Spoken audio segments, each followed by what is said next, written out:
So I am expecting Val at some point, just because she's kind of our extra for budget and finance right now when Scott's not available.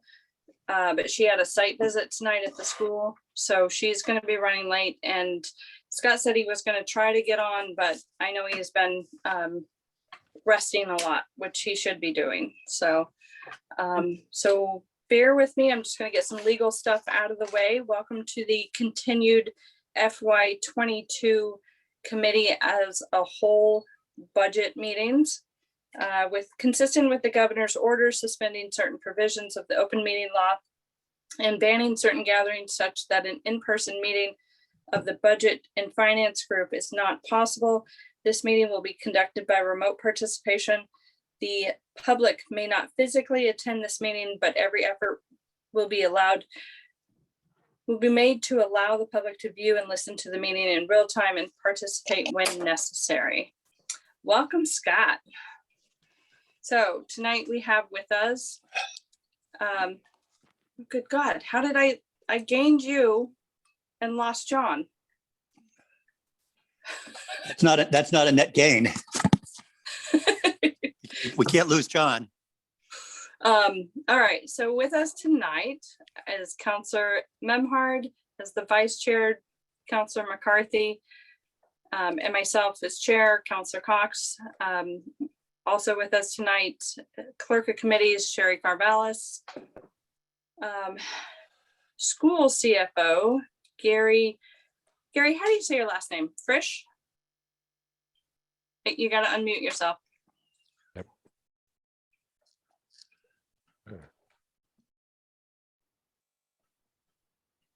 It's Frisch. Frisch, Yeah. okay, thank you. And I'm gonna try not to mess up your last name. Ben Lummis. Yes. Did I get it? All You right. got it perfect. Thank you. Somebody told me like hummus with an L. So That's what I tell Brilliant. people, and it works for the most part. yeah, apparently for me, from being on the West Coast, I would say Loomis, but we pronounce things differently. Yeah, you and everyone else on the East Coast too. Pretty much everyone says Loomis. Okay, all right, good. The CFO from the city, John Dunn, CAO assistant, Chris Sikaranza, school committee member, Kathy Clancy, and Laura Wiesen are with us.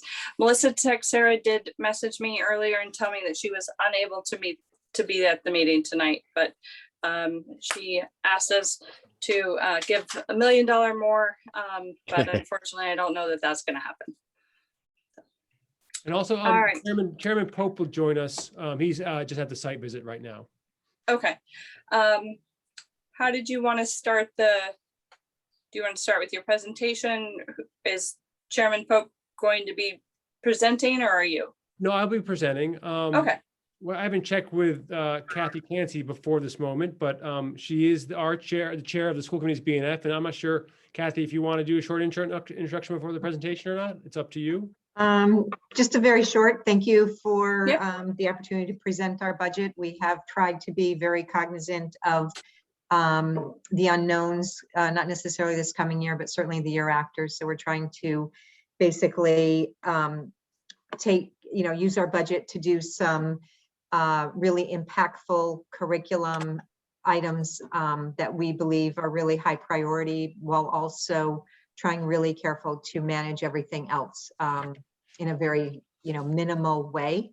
I think the increase we put forward is in line with previous years, and we really have not tried to push anything that we don't think is absolutely necessary. So hopefully you'll agree that it really does help us move our schools forward while also being very prudent financially. Thank you. Yes. Thank you, Kathy. Great. Thank Is you, it Kathy. possible oh, great. I can share my screen. So I will pull up the presentation right now. Give me one second here. Come on. Sorry, 1 second. Yeah, I think that should work. Okay.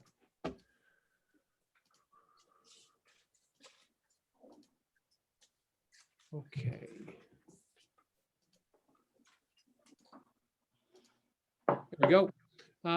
So great. So thank you very much, Councillor Cox, Councillor McCarthy, and Councillor Memhard for having us here tonight. This is my first presentation, budget presentation to the subcommittee as superintendent. I hope it will become a regular and annual process for years to come, but we'll see about that. That's in the future. But really just want to take this time to help you understand a few things about our FY22 budget for the public schools. So we'll present the primary components of the budget. We will, you're still seeing the presentation, right? Yes. Okay, great, thank you. We'll summarize some of the major adjustments planned for FY22. And also very importantly, we want to make sure I'm hoping that will demonstrate that the new expenditures reflect the school department and district priorities. And these are priorities we worked on in the fall and in the winter that were originally presented to the school committee in December and January, and we've really kept those in place as we've gone through the budget process. So we want to make sure that you understand that the work we're doing here is tied to those priorities. So also want to really stress that that's been a collaborative and I think pretty open, inclusive process so far.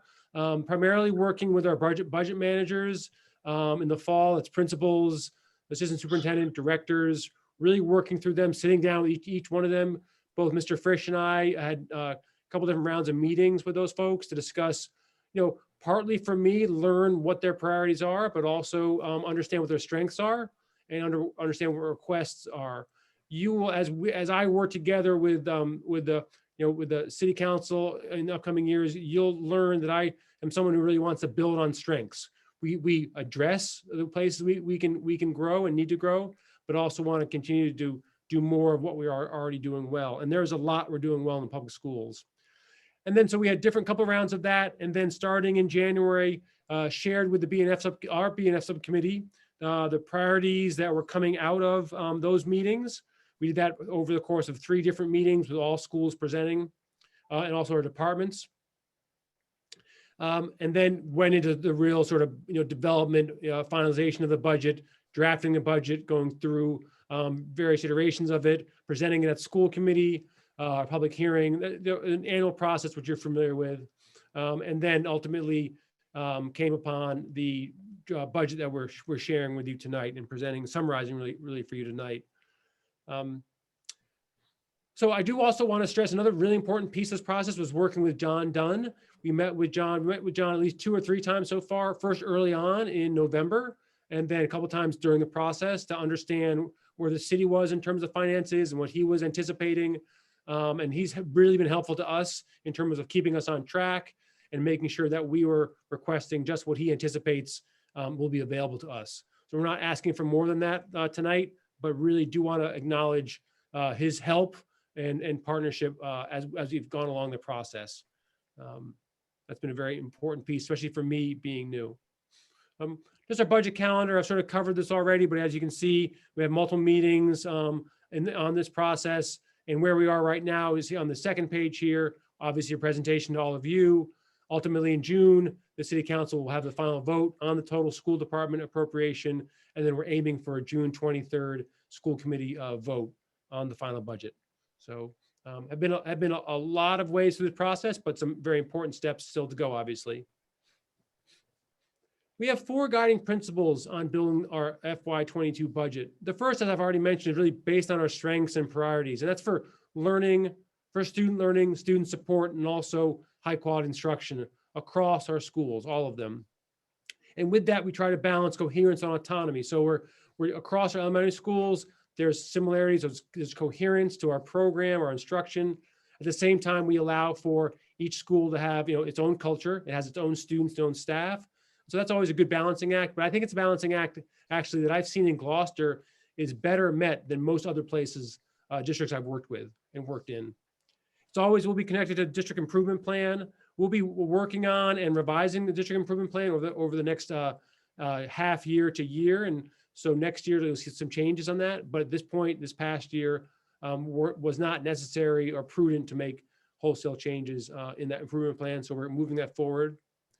Just so you know, we first built our budget for a normal year and we continue to do that. We were obviously building this budget in the early winter and through the winter when there are many more variables and a lot less information than there is now. At this point, we are expecting and planning for a regular return to the school year. We don't know yet, things like distancing, if that'll be required, masks, that'll be required, what sort of protocols that the Department of Health and the Department of Education will put out. So we still have question marks. Ben, Then Yeah. your slides are not progressing, and I think you are referring to your slides, but I am referring to my slides. so there we stop go. it there. I was, yeah, Oh, I was thank just you. about to say that. Thank you. Right.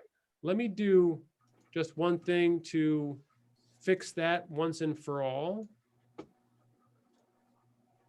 Thank you for that. You can see them now, right? Okay, good. So that was all, everything I said was earlier as well, but let me just back up to this. We are planning on a normal, quote unquote, normal regular school year next year. We still do have contingencies. Most of those contingencies are through the grants that are available to us. Our operating budget, as shown here, is really geared towards a regular school year. The number 4, but I would say the most important, especially this year with uncertainty, not only in the upcoming year, but beyond that, our moderation and financial prudence are a must. We have to have of course, have a balanced budget, but also not asking for too much, not being too ambitious.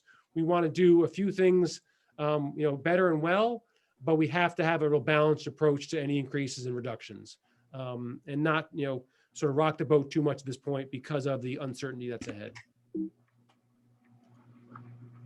Did it progress? Yes. Okay, great. So these are our budget priorities. The first 3 are really about supporting academic learning and raising the quality of academic learning across our schools, and making sure really primarily that we're strengthening academic performance and instruction for all learners. And those are a variety of things. Strengthening core instruction and professional practice is a lot about working with professional development and the teamwork our teachers do. Also the support of our coaches who plan, prepare, assess students, and also support them, and teachers as well. The top one is really about our learners who need additional time. That could be special education students, English learners, or students who are struggling for any reason in one subject or multiple subjects. And then the collaborative assessment of student learning is essential because that's how our teachers work together to understand how our students are doing, not just at the end of a term or a marking period, but week to week and month to month. So those are areas you'll see some important investments in. The next area, expanding English learner language services and support. This has been really crucial. I'll show you some data in a little bit about the increase in our English language learners over the past 5 years. And Gloucester hasn't really kept up with that too much as we should have. The other thing is the pandemic really laid bare some significant challenges that not only our English learner families face, but that we weren't supporting them well enough in. And that's communication, outreach, connection, really building that homeschool connection. So very important for us. That is a growing segment of our student population, a really important segment of our student population, that we do a better job on that. I don't have to say much about social emotional health other than, as we know now more than ever, it's many students and students this age have been really challenged lately. The pandemic, as we know, has exacerbated that beyond anyone's expectation, really. So I'll show how we're investing further in social emotional health and support. I'll talk more about our recent investments in technology and how we have to maintain them and support them. And then also the last one is about really doing more of our fair share to make sure that our buildings are in good shape and maintained very well. So those are what we're building the budget on. You'll see more details about that in a moment.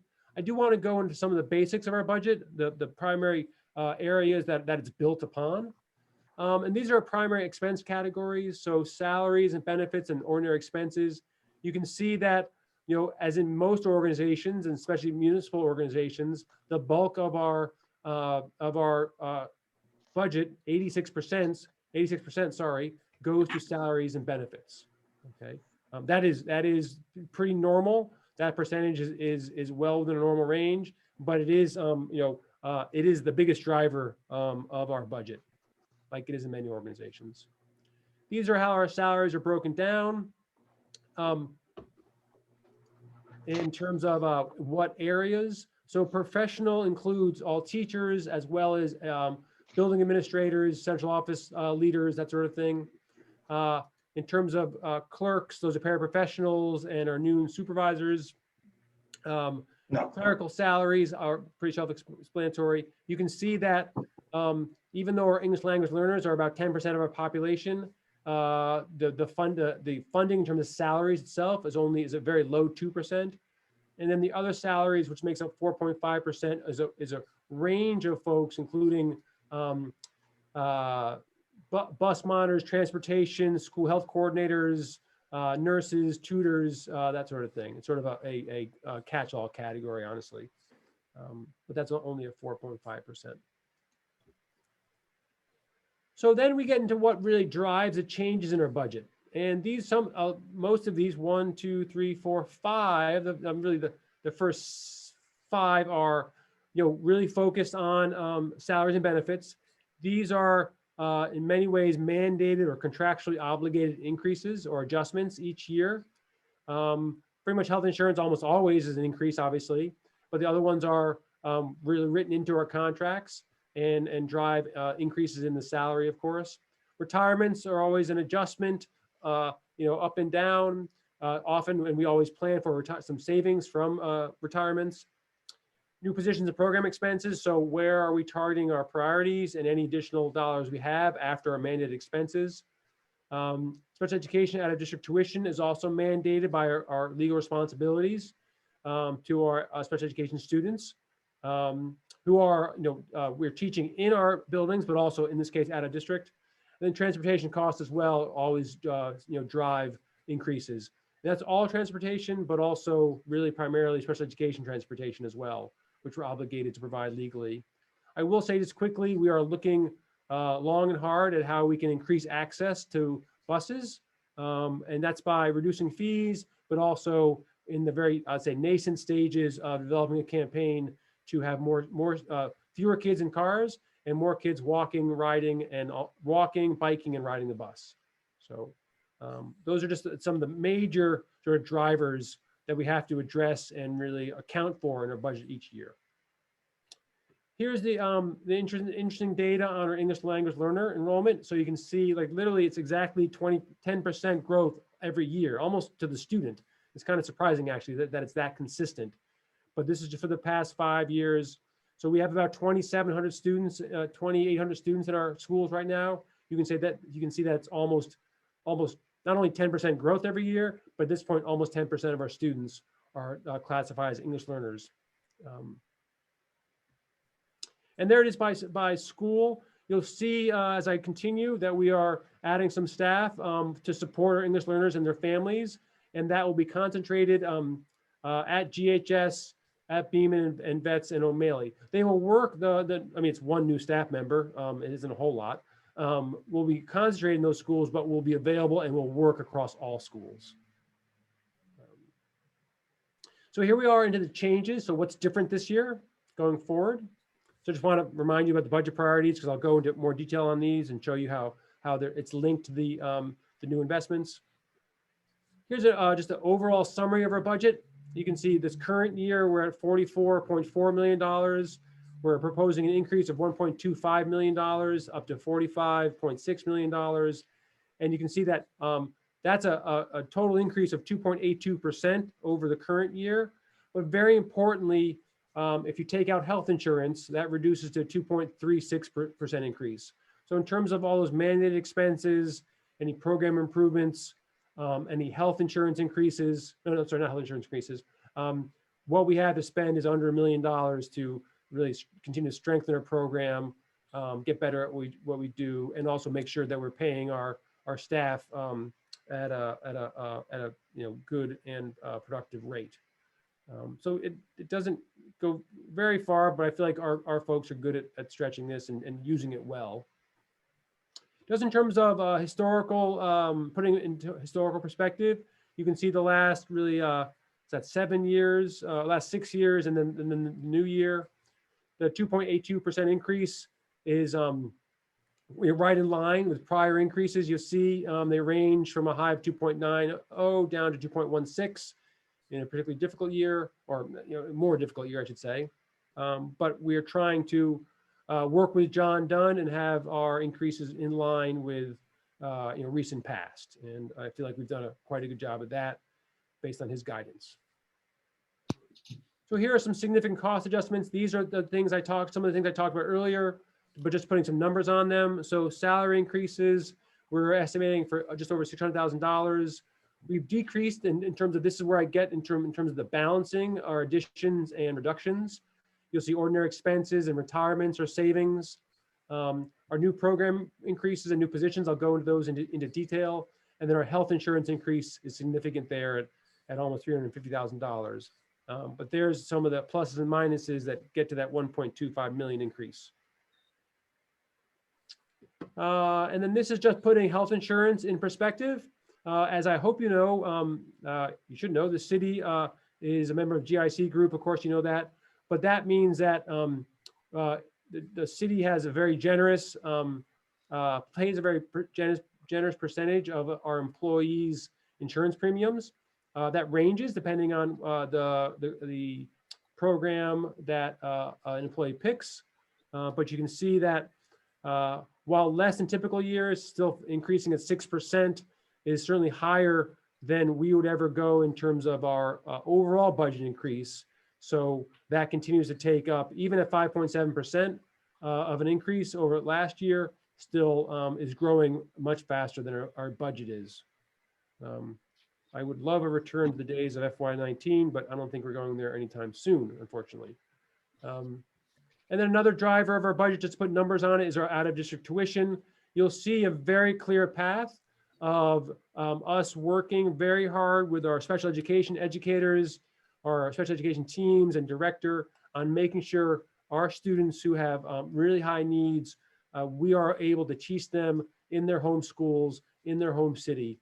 And by doing that, reducing not only the number of students who are out of district placements, but also the cost of out of district placements as well.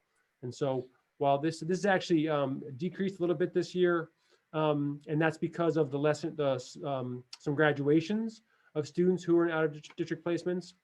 I will say we always build in a tuition contingency.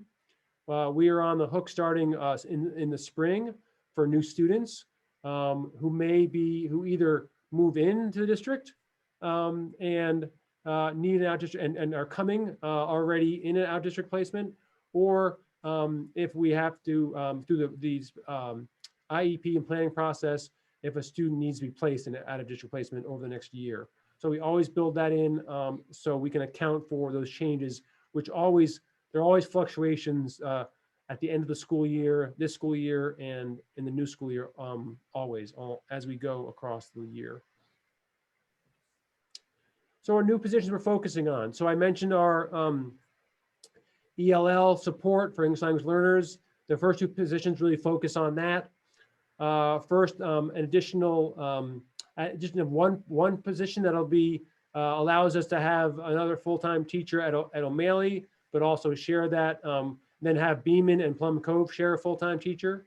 Better to have them concentrated at middle and also elementary, not divide someone between elementary and middle. Our family outreach coordinator, who will be bilingual. That allows us to do a lot of things well with our English language learner families. One, support their students academically, support their families in becoming connected to and part of our school communities.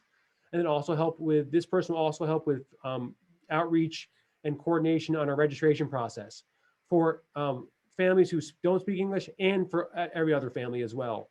So that'll increase our outreach to families on lots of levels and do a great job of supporting some of our neediest learners. Those folks who come from overseas, other countries, arrive in Gloucester, are a big part of our community and always have been. But I just always really think long and hard about the challenge they're facing, coming to a different country, different community, where they may not speak the language. And it's really up to us to make sure that they know that they're valued, trusted, and welcome members of our community. And this will help us, both these positions will help us do that better. I mentioned targeted academic support and intervention. We have at the high school, always have at the high school, a number of students who need additional support in English. And that's sort of a double dose or additional time learning from a high quality teacher. And that teacher will also help the English department work across the teachers to help them on supporting students who are facing challenges in English and literacy. So that's a really important part. It's also important part of our sustainable improvement plan at the high school. The next positions here are really a continuation of our coaching at the elementary schools. Our coaches are really important, essential, I would say, staff members. They help in so many ways. They support the data, they support the work to understand how our students are progressing or when they're not. They work collaboratively with teacher teams on interventions and identifying what additional support students need. They also help with our professional development in many, many ways, and work closely across schools on curriculum development, curriculum assessment. And so we have had only 2 elementary school math coaches over the past years. We are requesting 2 more.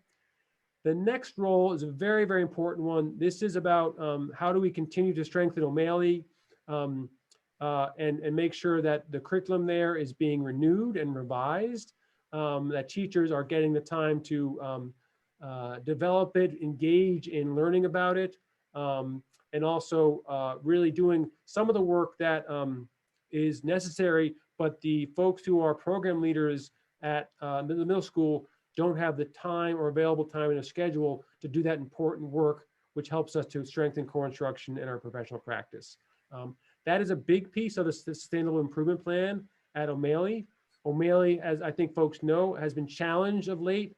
And while I think it's doing much, much better than I think even its sort of sticky reputation would acknowledge, it does continue to need to have a good focus on renewing, revitalizing, and also refreshing its curriculum, which is a regular occurrence in a school, but O'Malley hasn't been able to do that because they haven't had the full leadership there for a little while. And then the last piece on this is our information technology systems. I'll show you in a moment just all the additions we've had and our need to maintain them. Just quickly in our program areas, you see translation services, you see professional development, and then you see facility improvements. Let me focus on the last one there. The DPW has done an increasingly tremendous job on working with us on maintaining our buildings and repairs and capital improvements. We also think it's important to, as part of our budget, to contribute to that. So this is our way of making a significant investment where working with the DPW, we identify priorities, as I explained when we met, I think it was last week. But this also allows us to do our fair share of making some contribution to the very important work, whether that's repairs or maintenance, or also furniture replacement as well, and do that on a regular cycle. Just a few more things here. Supporting social, emotional, and mental health. I want to really stress something. The budgets that have been approved by the city council and developed by the school committee over the past number of years have done an excellent job of putting in place positions that help our students, help support our students socially, emotionally, and in their mental health. We've added adjustment counselors and school psychologists in many of our schools. And now is the time to do 2 things. One, continue to invest in and strengthen that team. We don't need to, at this point, to add members of that team from our operating budget, but we do need to make sure they have the time and organization to work together to continue to strengthen their work. The team's in place now, but they need to continue to work together to make their practice even stronger than it is now. We will be adding, through our federal grants, quite a bit of support, training, positions, summer support, family support, that will build this team, but those are time limited 2, maybe 3-year positions. At this point, we see that combining the work to support our teams in working together to get better, and adding some support through those grants will really make our ability to respond to the pandemic very strong over the next 2 or 3 years. And we're pretty excited about that work, which is upcoming. The last couple more things here, just you will see that over the last 3 years, partly because of the pandemic, but partly because we've reached sort of life cycle replacement. We've added 1,500 units of devices across. That's for staff and for students, obviously. At the same time, we really have a tremendous IT team, but they have really hit their max point of what they're able to do. You see, not only are they taking care of our devices, but they are really repairing, installing, keeping up all the infrastructure that's needed to run a modern school facility. That's everything from phones to wireless access points, cabling, intercom systems. They're in charge of all of that. And at this point, you can see all this growth has happened since we last added an IT position. So we're also requesting that, and that'll allow us to utilize all of our learning technology and keep it up and running for years to come and use it to the best that we can. And last but not least, I mentioned, I think this is almost least here, capital improvements or infrastructure. We went through this a week ago with the full committee, but you see on the right hand some of the samples requests. I shared most of these with you, I think all of them with you last week. But you can see we're trying to make a significant investment in outlay, so we're able to contribute, but also identify projects that maybe DPW can't get to, but we're able to work with them, plan with them, and then get things done even if they're not able to, which would be a tremendous help, I think, for them, but also for the schools as well. So here's just a summary of the budget across our major areas. You see each school is here, and also the primary departments.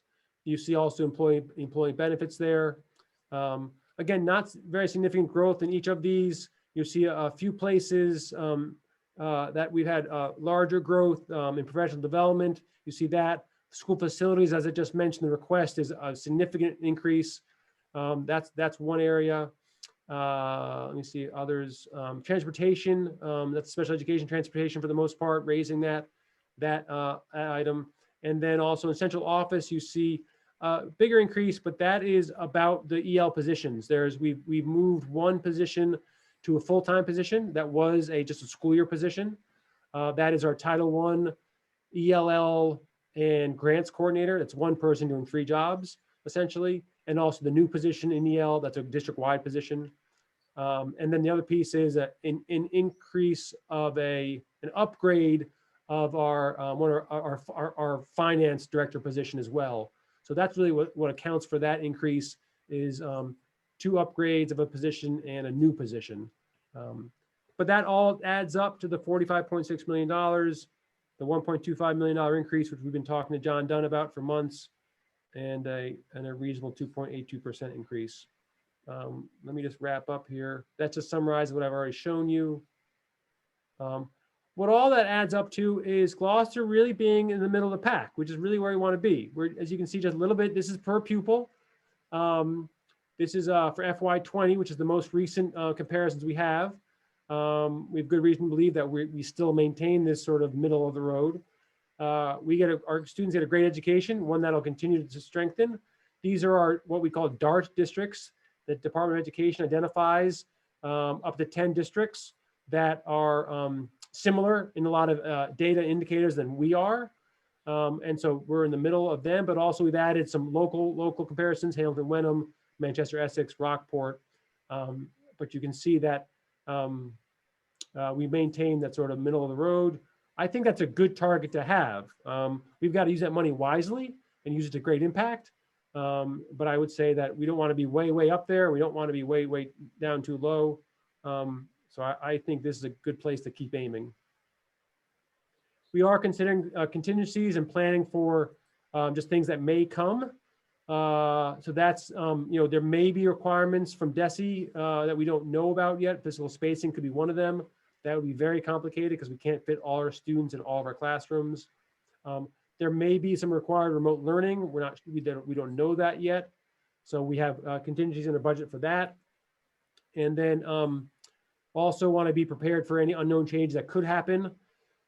I don't want to say it out loud in case COVID rears its ugly head again. And then also because of changes in the federal food service approach, they are continuing the federal meals program for all students throughout next year. That has a very, very significant impact on our revenue for our food service and our a la carte items.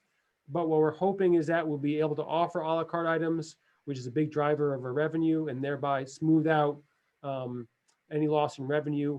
We're also hoping for some adjustments in the federal meals program, which would make it so our revenue isn't hit as strongly as it has been for the last year and a half. But those are things we have to keep on watching out for.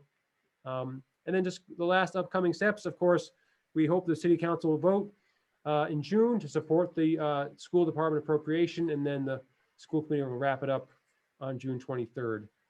So I haven't mastered the art of speaking slowly during a presentation. I apologize for that. I'll try to get better in the years to come, but let me stop there. I'm happy to put it up and run through anything or explain anything in more depth if you need me to, or any of the school committee members can help out as well. While I have the opportunity, I wanted to welcome Chairman Jonathan Pope to the meeting. I understand you were at a site visit earlier. Oh, he's muted. Thank you. Yes, it was. It was very well attended, all 3 sessions. Good. I will have to drive by at some point this weekend to take a look. I was unfortunately at work. So everybody else was introduced. Kenny Costa is now with us, the city auditor, who I know has worked closely with Gary as well and the school. So thank you, Kenny. Does anybody from the committee have any questions? Councilor Memhard?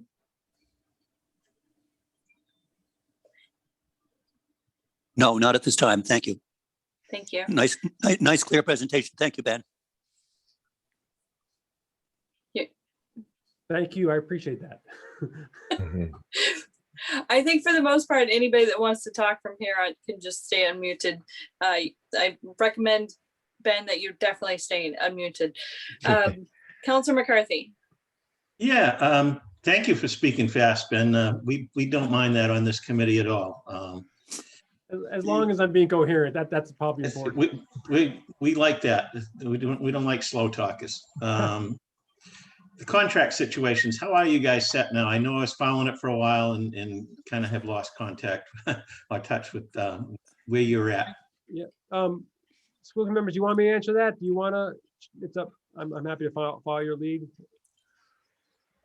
I think that was a go ahead. Yeah, go ahead. Go ahead then. Yeah. So things are going well. So we're a few things aren't public, but we made great progress with our paraprofessionals. That should be going to a ratification vote soon. Our food service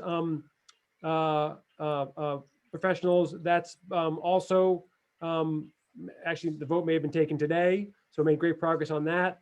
We are in the I'd say the beginning stages of our work with the Gloucester Teachers Association. That'll continue for a while. I mean, I'm sort of guessing here, but we're not finished sharing proposals there. We've feel like we settled with someone else. I can't remember. The 2 that have settled or are on their path toward settling are in line with what we have budgeted. And they're also at the same time, I would say quite forward thinking in their approach to compensation in terms of making sure that they both fit within our budget, but are also pretty aggressive in balancing out some important needs in a way that isn't that really prioritizes the need we have to staff and retain and recruit folks. But we feel pretty good about those ones we've settled so far, and we're in sort of the initial stages of working with the Teachers Association. Okay, I think from this committee's standpoint, we are more interested with the budget will support the contract settlements. Yep. So yeah, that's where I come from anyway. Yeah, so far I'm confident. Gary and I are working very closely on this with the negotiating teams from the school committee, and right now I'm confident we're on track. Great. And one other question, maybe this might be John Dunn, but I know we had concerns last year when we passed this budget on, what we were going to receive from the state. Are there any concerns this year, John? I know we did have to dip into the stabilization fund for something this year for the schools, which is, Well, so Counselor, we don't know exactly sure where the state budget's going to end up, but we're reasonably sure where it's going to end up. It's not going to end up being probably any less than where we are now. Last year was a bit of a anomaly that, it got settled so late that the governor's budget was out there, and that was the only numbers we really had. And then when they finally passed the budget later on, past July 1st, we had to suck some things back in. But I don't expect that to happen again this year. okay. I don't think it was in the scope of the budget. I think it was, what was it, John? Somewhere around 250 grand, I think, wasn't it? That we Yeah, took- and so we had to pull some stuff back. We were able to do that without really hurting anything. So we were lucky that it wasn't more than that. So Gloucester, for better or for worse, doesn't get a heck of a lot of support from the state in terms of state aid. So that little bang down was something that we were able to absorb fairly easily. Okay, great. That's the extent of my questions, Madam Chair. Great. I just want to recognize that Counselor Gilman has joined the meeting as well. Thank you, Counselor. I hope your site visit was productive. Chairman Pope said that it was well attended. So apparently he has a shorter drive than you do. Right, I live about 20 minutes from there, but I'm here, so thank you. You live like an hour away from everywhere. No. Are you kidding me? It's worth it. I love it here, so. No, I know. All right. Did you have any questions on the school budget? No, I looked through the slides. I'm pretty familiar with it and I was comfortable with it. I'm just here to support our city council and the school committee. Well, I have to say that I know how bad and hard and difficult it was for us on the city council over the last year with everything that we had to deal with. I can't even imagine what you guys have gone through. So you have my utmost respect for everything the teachers, the school, the administration, everything has gone through over the last 18 months. So kudos to you guys and your team. It's been a very interesting time for all of us, for sure. I wish I could say that I had identified enough money to give you more during the budget process, but we have not. And if there's any counselor that is interested in putting this on a revisit list, happy to do so. Otherwise, I'm going to go ahead and make a motion. No, I'm not interested in that. And I will echo your sentiments as far as this past year. Great Yep. job by the administration and all the employees, the teachers, the whole staff. Thank you. Thank you. And the parents, I could not even imagine having kids right now. And Bill and I have been married 11 years. So had we gone the other direction, I would have been teaching a 10-year-old, and that would have just been a nightmare, You know more for something? me than for the child. And the So- kids. The kids Yeah. deserve Yeah. a round of applause. Yep. Yeah, Our 10-year-old everybody is run- going to, Our 10-year-olds were in school a lot this year, a lot more than other communities. So you could have done well, it. that gives me more hope than that I wouldn't have messed up my child so bad. So I have a fake child and I'm just like, I'm terrified that I am going to mess this child up over what could have been over the last 18 months. And it's just crazy. Very hard for everybody, absolutely. Yes, sir. Just want to make one comment. Ben was very nice to say that, I was, involved in, developing the budget for this year, but really it's, I work for the mayor. And we talked about it and she said, that's what we have to do to move this forward. So that's what we did. So there's your proposal. We hope you vote for it. And thank you very much. Thank you. John, we know what you told them. You told them, do not exceed this number. Here's the line in the sand. All right. And I listened. At least we were okay with the number, so that's good. It's Okay, always so good to ye- so- compromise. So yes, I lied. He's given me that speech in the past. That's why I know. See, you come from a little bit of knowledge there. Good. All right. Again, I applaud everything you guys have been through. Ben, this is your first budget and finance meeting, or your first annual budget meeting. I have to say, having the presentation in advance, having the book in advance, extremely helpful for myself. I am sure the rest of the committee agrees and the council. So we really appreciate that. And I'm sure, oh goodness, Val and Scott, look forward to working with you next year. All right. I recommend the city council approve the FY22 school department budget in the amount of $45,638,897, and I so move. Second, Anything further discussion? Right, roll call vote. Council Memhard, yes. Council McCarthy, Yes. Councillor Cox, yes. Motion passes 3 in favor, 0 opposed. So the public hearing is